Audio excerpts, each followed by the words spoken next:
Hey everyone, this is Ben with the Leyline Network.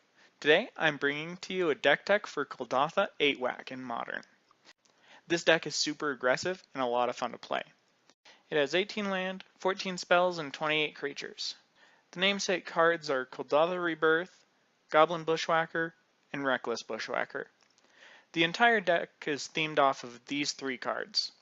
Basically, you want to dump out as many creatures as you can as quickly as you can. Then, cast one of the Bushwhackers to pump your team and swing in for about 1,000,000. Kuldotha Rebirth is a bit of a build-around card, because it requires you to sacrifice an artifact when you cast it. Fortunately, there are some creatures that fit perfectly into this strategy. Memnite and Ornithopter don't cost anything for you to cast them. This enables you to cast Kuldotha Rebirth on turn 1 into a Bushwhacker on turn 2, and that's just an average hand. This deck can get pretty explosive. There are two other playsets of artifacts in the deck that can be sacrificed to Kuldotha Rebirth, though it's preferable to sacrifice an Ornithopter or maybe a Memnite. Baumat Courier is the first of these. It is incredibly useful if you get it early on, and then refill your hand a few turns later. Last artifact in the deck is Signal Pest. This guy is like having a third playset of Bushwhackers. Sure, he doesn't give your other creatures haste, and he doesn't have haste himself, but the recurring boost that Signal Pest gives your team is irreplaceable. Let's go back to the Bushwhackers for a moment. Goblin Bushwhacker is a bit more reliable because you don't need another spell in order to boost your team, but as a whole, I prefer Reckless Bushwhacker. Not only do you have a ton of cards in the deck that allow you to enable Surge, but the last creature in the deck synergizes perfectly with him. Burning Tree Emissary is essentially a free spell.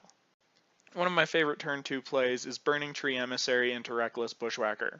Though, even if you don't have a Reckless Bushwhacker, Burning Tree Emissary is great to help you dump your hand. The last card that enables Reckless Bushwhacker is Mutagenic Growth. It can be cast by paying 2 life instead of a green mana, and it not only enables Reckless Bushwhacker, but it's also good to push through the last bit of damage, or save a creature in combat.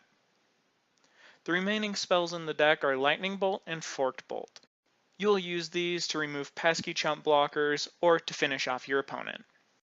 And lastly, fill your deck with 18 mountains. Moving on to the sideboard. Electrickery is fantastic against decks with Lingering Souls or Goblin decks. Smash to Smithereens is useful against Affinity. Ghost Quarter is good against decks like Tron. Tormod's Crypt is great against any graveyard strategy. And Dragon's Claw helps you survive burn. You might be wondering what you can do to upgrade this deck. It's simple, but expensive. Take out all but 6 of your lands and throw in a playset of Stomping Ground, Wooded Foothills, and Bloodstained Mire. Then throw in a playset of Atarka's Command in place of 2 Forked Bolt and 2 Mutagenic Growth. The prices listed today were from mtgotraders.com and tcgplayer.com. The prices from TCG Player was for the cards in near mint condition. Let me know what you think of the deck. Would you run anything different? If you enjoyed the video, please like it, and if you want more content like this, go ahead and subscribe. This is Ben with the Leyline Network, signing off.